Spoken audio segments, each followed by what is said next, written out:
السلام علیکم معزز سامعین کرام،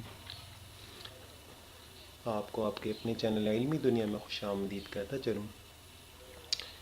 میرے عزیز دوستو، حسن اخلاق اللہ کو سب سے زیادہ محبوب ہے۔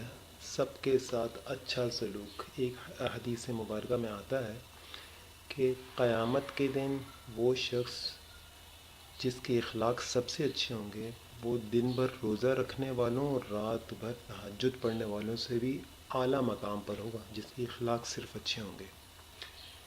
اچھا، اللہ کے نزدیک قیامت کے دن سب سے زیادہ بدترین کون شخص ہوگا؟ حضرت حدیث مبارکہ کی روشنی میں آپ کو بتا دوں، بخاری و مسلم کی حدیث ہے۔ حضرت عائشہ رضی اللہ تعالی عنہ بیان ہے کہ نبی کریم صلی اللہ علیہ وسلم نے ارشاد فرمایا، حضرت عائشہ فرماتی ہیں رضی اللہ تعالی عنہ کہ اللہ کے رسول نے فرمایا، خدا کی نظر میں بدترین آدمی قیامت کے روز وہ ہوگا جس کی بد زبانی اور فحش کلامی، جو بد زبان ہوگا اور بری گندی باتیں کرتا ہوگا، فحش کلامی کی وجہ سے لوگ اس سے ملنا چھوڑ دیں۔ بخاری مسلم کی حدیث ہے۔ وہ اللہ کے نزدیک سب سے زیادہ بدترین ہوگا جس کی بد کلامی کی وجہ سے اور فحش کلامی کی وجہ سے، مطلب گندی باتیں کرتا ہو، فحش نازیبا باتیں کرتا ہو، اس سے لوگ اس سے کتراتے ہو، ملتے نہ ہو کہ یہ بد زبانی کرے گا، تو اللہ کے نزدیک وہ سب سے زیادہ بدترین شخص ہوگا۔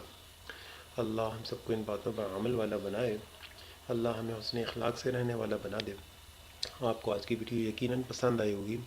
امید کرتا ہوں آپ نے میرے چینل کو سبسکرائب کر لیا، اگر نہیں کیا تو میرے چینل کو سبسکرائب کر لیں۔ میں اسی طریقے کے موضوعات آپ لوگوں کے سامنے لاتا رہوں گا۔ دیکھنے کا بہت بہت شکریہ۔ اللہ حافظ۔